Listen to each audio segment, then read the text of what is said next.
to the show. Well, if you find yourself working for a toxic boss, you are not alone.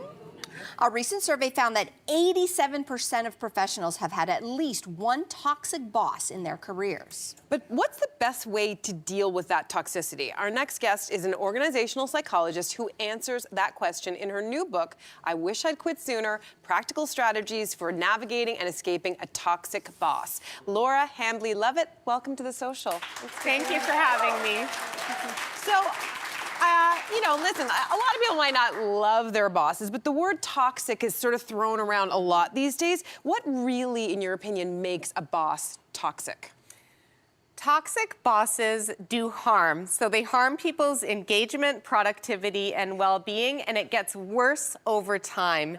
They derail your career, whereas a difficult boss, you can learn to work with them. They can actually become a better boss. So that's the difference. Okay, well, this is what's so great about your book, because you lay out 8 toxic boss personas to look out for. But you're going to highlight for us today a few that are especially common. So we're going to start with the first one, which is the dishonest manipulator. What is that? Yeah, I had fun naming these because I had hundreds of pieces of data, and I have the 8 personas. The dishonest manipulator constantly lies, so you walk on eggshells because you can't trust them, and they lie to make themselves look better, and they'll also throw you under the bus, and they'll take credit for your work. Okay. Yeah. Okay, so another toxic boss persona you commonly see is what you refer to as the gaslighter. So what does that look like in practice?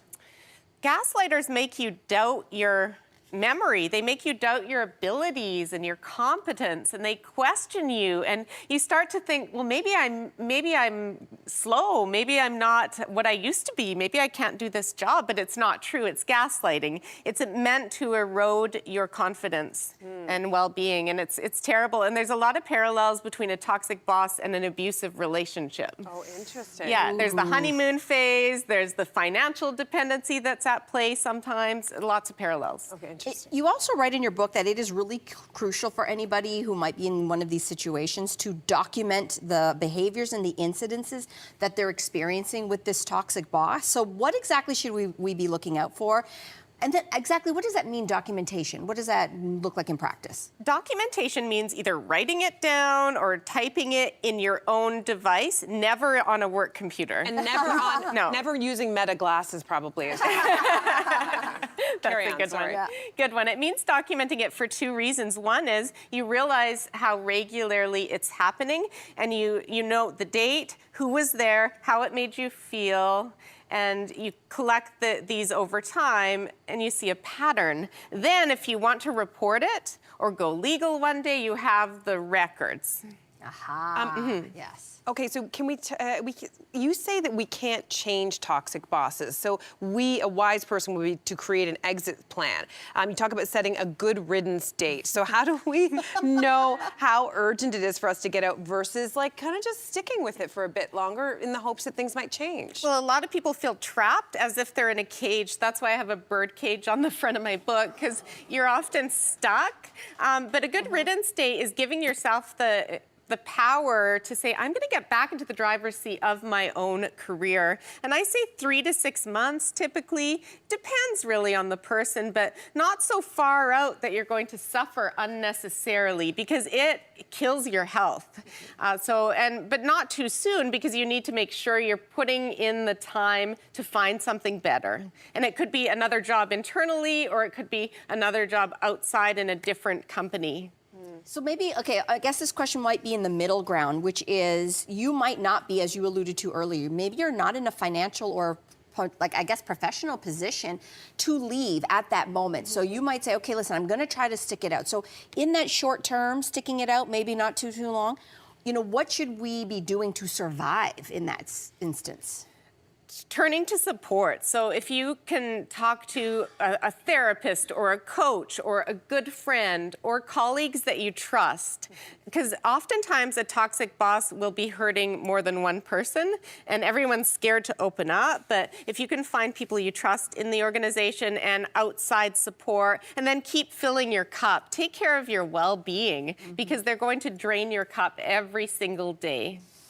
So why does it seem, I think a lot of people would say that, like, it seems like toxic bosses seem to get ahead so often. And do you think, like, one of them's running the country just south of us? To a certain extent, do you think that toxic leadership actually enables success? Some of the traits. So we see narcissism, and the narcissist is one of the personas, of course, and a lot of toxic bosses are narcissists. They tend to be charming, they're smart, and they're confident. And they have the Babel effect. Another organizational psychologist, Adam Grant, talks about the Babel effect. They talk a lot, and then people think, well, they talk a lot at the table, they must be the smartest. Right. And I have news, it's active listeners who are just as smart, if not smarter. There's that. I want to talk about gender. In your research, have you found a gendered component as to who makes the worst toxic bosses, or males, females? What's your finding? That's a great question. So we've interviewed toxic boss survivors from throughout North America. There wasn't much research in North America on this. And then we've done surveys. More women come forward than men who are willing to do our surveys and interview. It doesn't necessarily mean it's more women, but a woman is just as likely to be a toxic boss as a man. Oh, okay. Yes, yeah, but there's fewer women in leadership roles, so hence there'll be more toxic bosses who are men. But yeah, it doesn't discriminate based on gender. Okay, if we want to avoid working for a toxic boss in the future, what are some red flags that we should look out for before committing? How they treat you in the hiring process. So do they respect your time? Do they talk the whole time during your interview? So you can barely get a word in. It's all about themselves and how great they are and how great the team is. So be careful of that. Be careful of really flowery language, like, this is a family, this is the best place on the planet to work. That sort of grandiose talk, just beware, because no workplace is perfect. This is a fascinating conversation, Laura. Thank you so much for this. Fascinating. Okay, this is what the book looks like. There's the cage. There's the cage. It is called I Wish I'd Quit Sooner. It is available everywhere now, but studio audience members, you're going home with your copy today. So cool. All right, enjoy that. Let's take a break. We'll be back after this.